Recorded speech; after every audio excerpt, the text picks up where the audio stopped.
Hello दोस्तों। तो हम क्लास 11th का बायोलॉजी पढ़ा रहे हैं। चैप्टर चल रहा है cell the unit of life.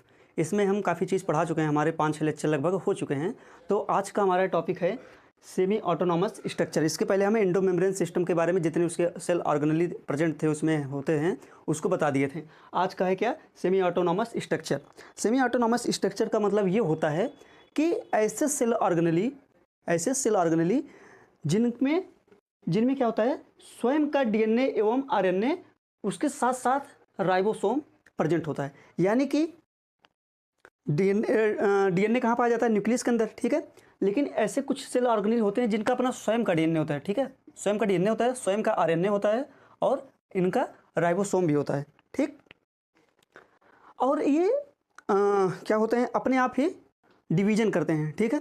जब कोशिका विभाजन पढ़ाएंगे उसमें बताएंगे ये अपने आप ही क्या होते हैं, डिवीजन होते हैं। इनमें डिवीजन कैसा होता है, यानी कि 1 से 2 बनना। जैसे 1 हैं, 1 से 2 बन गए। और किस तरीके से होगा, बाइनरी फिजन से, ठीक। तो इनके एग्जाम्पल में आते हैं, एक क्या है माइटोकॉन्ड्रिया और दूसरा क्या है प्लास्टिड। ये माइटोकॉन्ड्रिया एंड प्लास्टिड ये क्या है, हमारे सेमी ऑटोनॉमस स्ट्रक्चर में आते हैं, ठीक है। तो हम लोग पहले जानेंगे माइटोकॉन्ड्रिया के बारे में। किसके बारे में, माइटोकॉन्ड्रिया के बारे में। माइटोकॉन्ड्रिया को हिंदी में बोलते हैं सूत्र कणिका, ठीक। इसकी डिस्कवरी यानी कि माइटोकॉन्ड्रिया की खोज किसने किया था, फ्लेमिंग। कौन है ये, फ्लेमिंग और अल्टमान, ठीक है। आप लोग हिंदी में लिख लेना जो हिंदी वाले स्टूडेंट हैं। और जो टर्म दिया था, यानी कि जो माइटोकॉन्ड्रिया का नाम दिया था, उन वैज्ञानिक का नाम है क्या, सी वेंडा। क्या नाम है, सी वेंडा। अब ये एक साइंटिस्ट और थे, मिचेलिस एंड किंग्सबरी। कौन थे, मिचेलिस एंड किंग्सबरी। इन्होंने क्या बताया, इन्होंने बताया कि जो हम लोग रिस्पायरेशन करते हैं, यानी कि जब सांस अंदर लेते हैं तो ऑक्सीजन हमारे सेल के अंदर तक जाके जो एनर्जी प्रोवाइड करता है, उन्होंने वही बताया कि जो माइटोकॉन्ड्रिया है, क्या माइटोकॉन्ड्रिया, वो किस में हेल्प करता है, रिस्पायरेशन के रोल में। यानी कि इसका बहुत बड़ा रोल होता है रिस्पायरेशन के प्रोसेस में, ठीक है। इसको और क्या कहते हैं, powerhouse of the cell. हम अभी बताए ना, एनर्जी देता है, यानी कि पावर देता है। हमारी पावर क्या है, एटीपी है। तो हमें ये क्या देता है, एटीपी देता है, यानी कि ऊर्जा देता है। इसीलिए इसको कोशिका का पावर हाउस कहते हैं, powerhouse of the cell. इसको स्टैनिंग मतलब होता है रंग करना, ठीक है, किसी चीज़ को रंगना। जो स्टैन करते हैं उस केमिकल का नाम है क्या, जीनस ग्रीन। क्या नाम है, जीनस ग्रीन, ठीक है। इतना समझ में आ गया, कोई दिक्कत तो नहीं होगी। अब हम चलते हैं माइटोकॉन्ड्रिया के स्ट्रक्चर के बारे में जानते हैं, ठीक। हाँ तो दोस्तों, हम लोग अब क्या जानेंगे, स्ट्रक्चर ऑफ माइटोकॉन्ड्रिया, यानी कि माइटोकॉन्ड्रिया की संरचना के बारे में जानेंगे, ठीक है। तो हम लोगों को पता होता है क्या कि माइटोकॉन्ड्रिया जो है कैसा है, डबल मेम्ब्रेनस है। डबल मेम्ब्रेनस, इसमें 2 मेम्ब्रेन पाई जाती हैं, ठीक। इनमें कितना मेम्ब्रेन पाया जाता है, 2 मेम्ब्रेन। ये देखिए जो आउटर दिख रहा है, ये जो बाहर बाहर गोला दिख रहा है, ये वाला मेम्ब्रेन, ये वाला जो दिख रहा है, इसे क्या बोलेंगे, आउटर मेम्ब्रेन। ये क्या है आपका, आउटर मेम्ब्रेन। और जो ये अंदर ये वाली मेम्ब्रेन दिख रही है ना, ये वाली कौन सी मेम्ब्रेन है, ये कौन सी मेम्ब्रेन है, इनर मेम्ब्रेन है। ये देखो ये क्या है, इनर मेम्ब्रेन, ठीक। अब देखो होता क्या है, जो इनर मेम्ब्रेन होती है,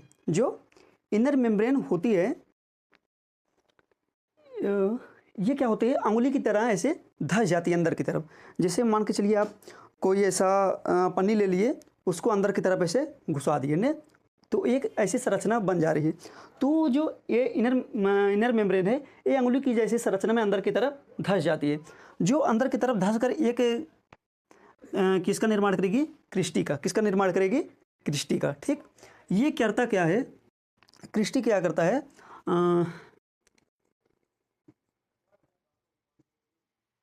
सरफेस एरिया को क्या करता है, बढ़ा देता है। समझ रहे हो, ठीक। उसके बाद जैसा कि हम लोग शुरुआत में ही जान चुके थे, सेमी ऑटोनॉमस स्ट्रक्चर में क्या होता है, खुद का डीएनए, खुद का राइबोसोम, खुद का आरएनए। तो देखिए जो इनका ये अंदर की संरचना है, इसमें क्या है, खुद का डीएनए भी है और राइबोसोम भी है। तो चलिए हम लोग एक एक करके समझते हैं होता कैसे है, ठीक है। इनकी संरचना में क्या होता है, पहले आउटर मेम्ब्रेन, यानी कि जो बाहर की वाल होती है, यानी कि लेयर जो होती है, उसमें क्या प्रेजेंट होता है, पोरिन प्रोटीन। उसमें कैसा प्रोटीन होता है, पोरिन प्रोटीन। पोरिन प्रोटीन की वजह से इसके आउटर वाल में क्या होते हैं, छोटे छोटे छिद्र होते हैं, ठीक है। इसके आउटर वॉल में छोटे छोटे छिद्र होते हैं। किसकी वजह से? पोरिक प्रोटीन की वजह से। जो इनर मेम्ब्रेन है, इनर मेम्ब्रेन पर क्या होता है? इलेक्ट्रॉन ट्रांसपोर्ट सिस्टम ना, ये आपको बाद में पढ़ने को मिलेगा। इलेक्ट्रॉन ट्रांसपोर्ट सिस्टम क्या इसमें इनर माइटोकॉन्ड्रियल मेम्ब्रेन में क्या प्रेजेंट होता है? Electron transport system. और इनके इनफोल्डिंग को हम क्या बताए थे? जब ये इनफोल्ड हो जाती है, इनफोल्डिंग को क्या कहते हैं? क्रिस्टी। क्रिस्टी का काम सरफेस एरिया को बढ़ाता है, ठीक। और हम जानते हैं कि इनफोल्डिंग पर, यानी कि जो अंदर की तरफ फोल्ड हो गई, जो अंदर की तरफ ऐसी पन्नियाँ जो ऐसी फोल्ड हो गई हैं, इसके ऊपर ऐसे छोटे छोटे छोटे छोटे कई सारे और ऐसे अंग देखने को मिलते हैं, जिन्हें क्या बोलते हैं? ऑक्सीसोम या फोन पार्टिकल। देखो ये क्या है? इनफोल्डिंग है ना। इनफोल्डिंग के ऊपर देखो छोटे छोटे ये प्रेजेंट नहीं है, इन्हें क्या बोलते हैं? ऑक्सीसोम बोलते हैं। ऑक्सीसोम या फिर क्या बोलते हैं इनको? F0 या फोन पार्टिकल, ठीक है। इतना समझ गए? अब देखो स्ट्रोमा और मैट्रिक्स क्या है।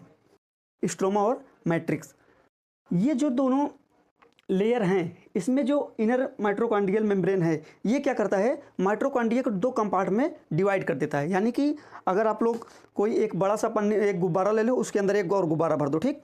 दोनों फुला दो साथ में। ऊपर का तो अपना एक गुब्बारा है ही, अंदर का गुब्बारा जो फूला रहेगा उसमें क्या होता है? एक अलग सा अपना जगह बनाए रहेगा। उस जगह को क्या बोलते हैं? स्ट्रोमा। स्ट्रोमा या फिर क्या उसको स्ट्रोमा या फिर क्या बोल सकते हैं? मैट्रिक्स, ठीक है। इसमें क्या होता है? कई सारे ऐसे पदार्थ भरे होते हैं, कई सारे पदार्थ भरे हुए होते हैं, और इन्हीं में यानी कि मैट्रिक्स में, यानी कि किसमें? स्ट्रोमा में ही। स्ट्रोमा में ही क्या होता है? राइबोसोम होता है। ये देखो संरचना जो दिखा रहे हैं हम, ये किसकी है? राइबोसोम की। ये किसकी संरचना है? राइबोसोम की। उसके बाद इसी में क्या होता है? डीएनए प्रेजेंट होता है। किसमें? स्ट्रोमा में। और कैसा डीएनए होता है? सर्कुलर होता है, डबल स्टैंड होता है, ठीक है। कैसा डीएनए होता है? सर्कुलर और डबल स्टैंड। जो हम लोगों में जो नॉर्मल सेल में और जो डीएनए होता है, वो हमारे सेल में कैसा होता है? Linear DNA. यानी कि जो आप लोग संरचना कभी देखे होंगे, ए वाली, ठीक है। ये कैसा डीएनए है? Linear DNA. लेकिन ये कैसा डीएनए है? Circular DNA. सर्कुलर डीएनए किसका लक्षण होता है पता है? प्रोकैरियोटिक जीव का। जैसे बैक्टीरिया में, ठीक, बैक्टीरिया वगैरह में क्या होता है? लीनियर डीएनए एब्सेंट होता है, ठीक है। ए वाला डीएनए एब्सेंट होता है, उसमें ऐसा ही प्रेजेंट होता है। यानी कहने का मतलब ये है कि ये एक प्रकार से बैक्टीरिया की तरह भी होता है, क्योंकि जो पोरिन प्रोटीन हम लिखाए हैं, ये भी किस में प्रेजेंट होता है? बैक्टीरिया में प्रेजेंट होता है। यानी कि प्रोकैरियोटिक में ये प्रेजेंट है। ये मेन लक्षण है, ठीक है। उसके बाद आप समझिए राइबोसोम, ठीक।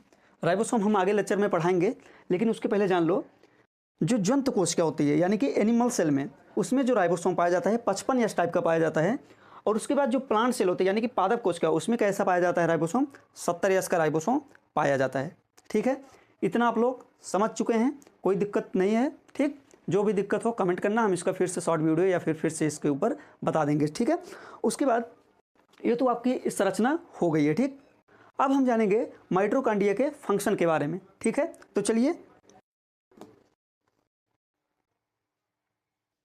तो चलिए हम लोग जल्दी से माइटोकॉन्ड्रिया के फंक्शन के बारे में जानते हैं।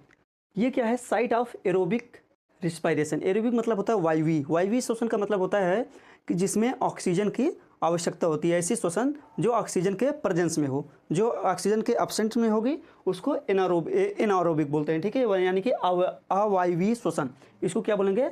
वायवीय श्वसन। और किसका करता है? फॉर्म एटीपी, यानी कि एटीपी का निर्माण करता है। किसका निर्माण? एटीपी का निर्माण करता है, ठीक। हेल्प इन फोटो रिस्पायरेशन, ये आपको प्लांट में जब आगे पढ़ाएंगे प्लांट फिजियोलॉजी, उसमें आपको मिलेगा, ठीक है। Krebs cycle and electron transport system इन्हीं में चलता है। यानी कि जो क्रेब्स साइकिल होता है, ठीक, एक होता है क्रेब्स साइकिल, ये भी आगे बताएंगे। क्रेब्स साइकिल और इलेक्ट्रॉन ट्रांसपोर्ट चैन, ठीक है, ये किस में होता है? माइटोकॉन्ड्रिया के अंदर होता है। ये एक टर्म है क्या? कॉन्ड्रियोसोम। कॉन्ड्रियोसोम किसको बोलते हैं पता है? जैसे एक सेल हो गई, इसमें हो सकता है एक माइटोकॉन्ड्रिया, हो सकता है कई माइटोकॉन्ड्रिया हो, तो टोटल माइटोकॉन्ड्रिया को, ठीक है, टोटल माइटोकॉन्ड्रिया को, यानी कि एक सेल के अंदर जितने भी माइटोकॉन्ड्रिया होंगे उसको क्या बोलेंगे? कॉन्ड्रियोसोम बोलेंगे, ठीक है। यानी कि एक कोशिका के सभी माइटोकॉन्ड्रिया को क्या बोलते हैं? कॉन्ड्रियोसोम, ठीक है। तो माइटोकॉन्ड्रिया यहाँ पर खत्म हुआ एकदम अच्छे से। हम एनसीईआरटी से भी ज़्यादा बता दिए हैं, ठीक है, एनसीईआरटी में इतना ज़्यादा नहीं दिया है। तो चलिए दोस्तों, हम लोग प्लास्टिड यानी कि लवक के बारे में जानेंगे। इसके पहले किसके बारे में जाने थे? माइटोकॉन्ड्रिया के बारे में, जो कि सेमी ऑटोनॉमस स्ट्रक्चर था। अब क्या जानेंगे? प्लास्टिड के बारे में। प्लास्टिड की खोज जिसने किया था उनका नाम था सिम्पर। क्या नाम था? सिम्पर। और इनका नाम, यानी कि जो प्लास्टिड टर्म बोले थे, यानी कि जो लवक नाम दिया था, उनको नाम था हेकल, उनका क्या नाम था? हेकल। ठीक है। प्लास्टिड जो होता है सभी प्लांट सेल में प्रेजेंट होता है, जितने भी पादप कोशिकाएं होती हैं उसमें क्या होता है? प्लास्टिड यानी कि लवक प्रेजेंट होता है। और कुछ प्रोटिस्टा होते हैं जिनमें क्या होता है? प्लास्टिड प्रेजेंट होता है, यानी कि जैसे आप यूग्लिना अगर पढ़ोगे, ठीक है, उसमें क्या होता है? प्लास्टिड प्रेजेंट होता है, यानी कि यूग्लिना अपना भोजन स्वयं बना लेता है। ठीक है, इसी कारण। ठीक, ये देखिए सभी प्लांट और कुछ प्रोटिस्टा में पाए जाते हैं। ठीक, अब देखिए प्लास्टिड के कई प्रकार होते हैं, मुख्य रूप से 3 प्रकार होते हैं। ठीक है, प्लास्टिड के मुख्य रूप से 3 प्रकार होते हैं। उनको किस आधार पर बांटा गया है?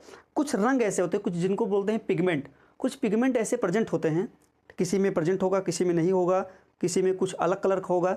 इस आधार पर प्लास्टिड को हम 3 भागों में बांट सकते हैं। किसके आधार पर? On the basis of pigment. ठीक है, इनके आधार पर हम प्लास्टिड को 3 भागों में बांट सकते हैं। पहला है क्या है? क्लोरोप्लास्ट। पहला क्या है? क्लोरोप्लास्ट। ठीक है, और दूसरा क्या है? क्रोमोप्लास्ट। तीसरा क्या है? ल्यूकोप्लास्ट। तो चलिए हम लोग एक एक करके समझते हैं। जो क्लोरोप्लास्ट होता है कैसा होता है? ग्रीन कलर का होता है। क्लोरोप्लास्ट जो होता है कैसा होता है? हरा।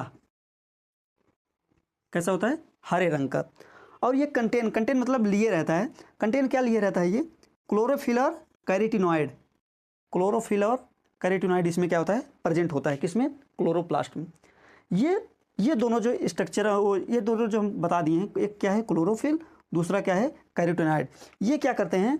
हेल्प इन फोटोसिंथेसिस, यानी कि क्या करते हैं? कहाँ पाए जाते हैं? पत्तियों में पाए जाते हैं। ठीक, ज़्यादातर उसमें क्या करते हैं? जो सन की लाइट आती है, जो सूर्य का प्रकाश आता है, उनको क्या करते हैं? ट्रैप कर लेते हैं, यानी कि उनको अपने अंदर पैक कर देते हैं। फिर उस से क्या करते हैं? अपना एनर्जी का निर्माण करते हैं, यानी एटीपी का निर्माण करते हैं। ये क्या प्रक्रिया है? फोटोसिंथेसिस। यानी कि ये दोनों स्ट्रक्चर क्या करते हैं? फोटोसिंथेसिस में क्या करते हैं? मदद करते हैं। ठीक है, चलिए अब हम जानते हैं क्रोमोप्लास्ट के बारे में। किसके बारे में? क्रोमोप्लास्ट। इसके बारे में जानने से पहले इसके बारे में थोड़ा सा जान लगते हैं। एक कई कलर के लिए जिम्मेदार होता है। ठीक, कई रंग के लिए क्या होता है? जिम्मेदार। ठीक, यानी कि जैसे आप फूल में देखो, कोई लाल फूल होता है, कोई हरा फूल होता है, कोई नीला होता है, तो वो किसके कारण होता है? क्रोमोप्लास्ट के कारण। इसमें क्या होता है?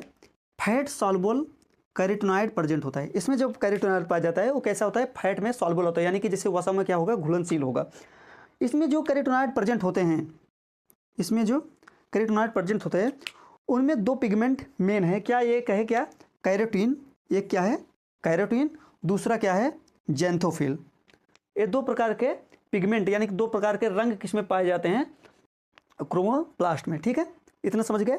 ये जो होते हैं अपने कई मतलब कलर के लिए आवश्यक होते हैं। ठीक, तो चलिए हम लोग अब ल्यूकोप्लास्ट के बारे में जानते हैं। ये जो ल्यूकोप्लास्ट है बहुत ज़्यादा इंपॉर्टेंट है, क्योंकि ये एग्जाम में भी काफ़ी ज़्यादा पूछा जाता है। ल्यूकोप्लास्ट के मुख्य रूप से कितने पार्ट होते हैं? 3 पार्ट होते हैं। ठीक, पहले बात, ल्यूकोप्लास्ट कैसा होता है? रंगहीन होता है, यानी कि कलरलेस होता है, इसका कोई कलर नहीं होता। ठीक, इनके कितने प्रकार होते हैं? 3 प्रकार होते हैं। इनके कितने प्रकार होते हैं ल्यूकोप्लास्ट? 3 प्रकार के। एक बोलते हैं इमाइलोप्लास्ट, एक बोलते हैं इलियोप्लास्ट, और तीसरा क्या है? एल्यूरोप्लास्ट। ठीक है, इनका कुछ फंक्शन होता है। ये तो कलर में तो भाग लेते नहीं, यानी कि ये कलरलेस हैं तो क्या ही रंग देंगे। ठीक, ये क्या करते हैं? स्टोरेज का काम करते हैं। किसका काम करते हैं? स्टोरेज का। ये किसका काम करेंगे? स्टोरेज का। जो हम लिखा रहे हैं बहुत ही ज़्यादा इंपॉर्टेंट है, आप लोग इसको अपने नोट्स में जरूर लिखिए। ठीक, एक इसका काम करेंगे स्टोरेज का।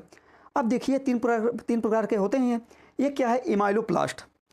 इमाइलो क्या करते हैं? किसका स्टोर करेंगे? ये कार्बोहाइड्रेट का। किसका करेंगे?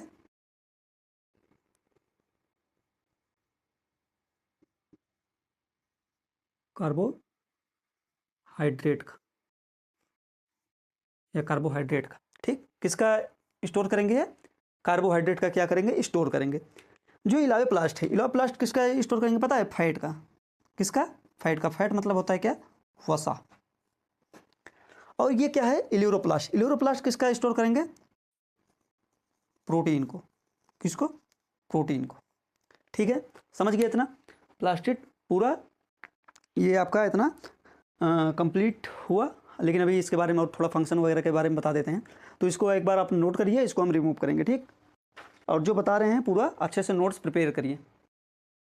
हाँ तो चलिए दोस्तों, हम लोग जैसे प्लास्टिड का 3 पार्ट पढ़ चुके थे, तो इसमें हम थोड़ा सा क्लोरोप्लास्ट के बारे में बता दे रहे हैं, जो कि आपकी एनसीईआरटी बुक में भी है। ठीक, क्लोरोप्लास्ट को बोलते हैं हरित लवक। ठीक है, और इसको हरित लवक किसने बोला था? सिम्पर ही बोले थे। ठीक, और क्लोरोप्लास्ट होता कैसा है? डबल मेम्ब्रेनस स्ट्रक्चर में होता है, यानी कि 2 मेम्ब्रेन का बना होता है।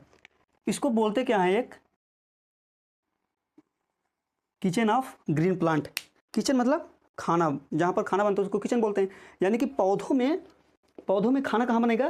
क्लोरोप्लास्ट में बनेगा। ठीक है, इसीलिए इसको क्या बोलते हैं? Kitchen of the green plant. ठीक, अब समझिए कैसा होता है? Double membranous. जैसे माइटोकॉन्ड्रिया भी डबल मेम्ब्रेनस, ये भी कैसा है? Double membranous.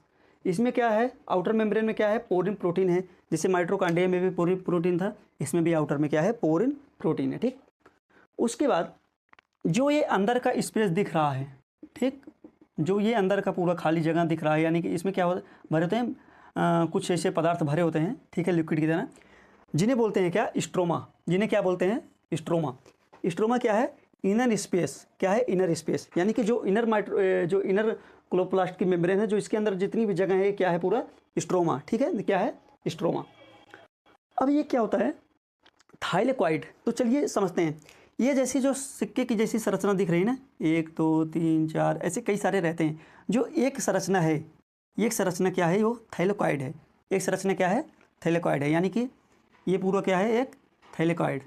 ठीक, इसको आप समझ लीजिए, एक क्या है? ये थाइलेकॉइड। उसके बाद क्या आता है? कैसा था? फ्लैट होता है। देखो चपटा हुआ ना। उसके बाद क्या आता है? ग्राना। क्या बोलते हैं? ग्रेना या फिर ग्राना। ये क्या होता है? Thylakoid arrange in coins like. Coins मतलब होता है क्या? सिक्का। ठीक, कॉइन्स मतलब क्या होता है? सिक्का। यानी कहने का मतलब ये है, जैसे एक थाइलेकॉइड, 2 थाइलेकॉइड, इसके ऊपर हम कोई और चीज़ एक ला दें, ठीक, जैसे कोई एक और ला दें, ऐसे क्या हो रहा है? ये एक कॉइन्स की तरह ऐसे अरेंज हो जाते हैं। जो ये पूरी संरचना है, यानी कि जो थाइलेकॉइड एक दूसरे के ऊपर ऐसे अरेंज हैं, इस पूरे स्ट्रक्चर को क्या बोलेंगे? पूरे स्ट्रक्चर को क्या बोलेंगे? ग्रेना।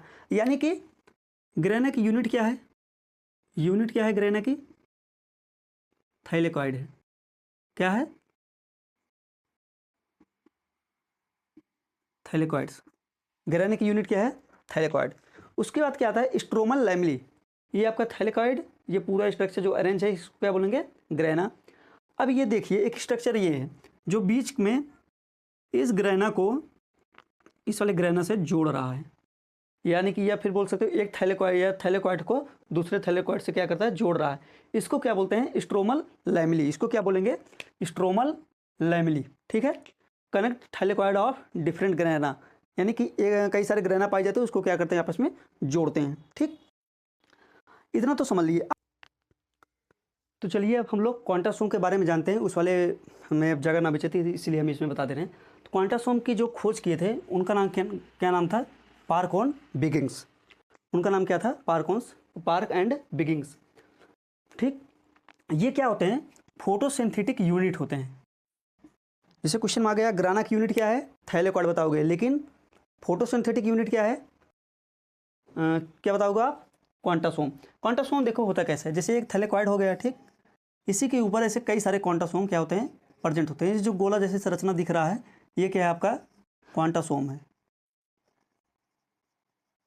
ठीक है, एक क्वांटासोम में 230 क्लोरोफिल पाए जाते हैं। एक क्वांटासोम में कितने क्लोरोफिल पाए जाते हैं? 230। ये भी बहुत इंपॉर्टेंट है, बहुत ज़्यादा इंपॉर्टेंट है। ठीक, उसके बाद हम लोग जानते हैं जो क्लोरोप्लास्ट हम बताए थे, उसमें क्या बताए थे? एक ग्रेना बताए थे, एक स्ट्रोमा बताए थे। जो ग्रेना होता है उसमें क्या होता है? लाइट रिएक्शन होता है, यानी कि प्रकाशिक अपक्रिया होती है। ठीक, प्रकाशिक अपक्रिया आपको जब एनिमल प्लांट फिजियोलॉजी पढ़ाएंगे उसमें डिटेल रहेगा। ठीक है, और जो स्ट्रोमा होते हैं उसमें क्या होता है? डार्क रिएक्शन, यानी कि अप्रकाशिक अपक्रिया, यानी कि इसमें जो रिएक्शन होगा प्रकाश के मौजूदगी में होगा, और ये बिना प्रकाश के मौजूदगी में। ठीक है, तो चलिए हम लोग पूरा क्लोरोप्लास्ट को अच्छे से, यानी कि पूरा प्लास्टिड को अच्छे से ख़त्म कर चुके हैं। उधर माइटोकॉन्ड्रिया भी ख़त्म कर चुके हैं। जितना हम बताए हैं इसको अच्छे से आप नोट्स बनाइए, ठीक, और इसको बढ़िया से तैयार करिए। Best of luck.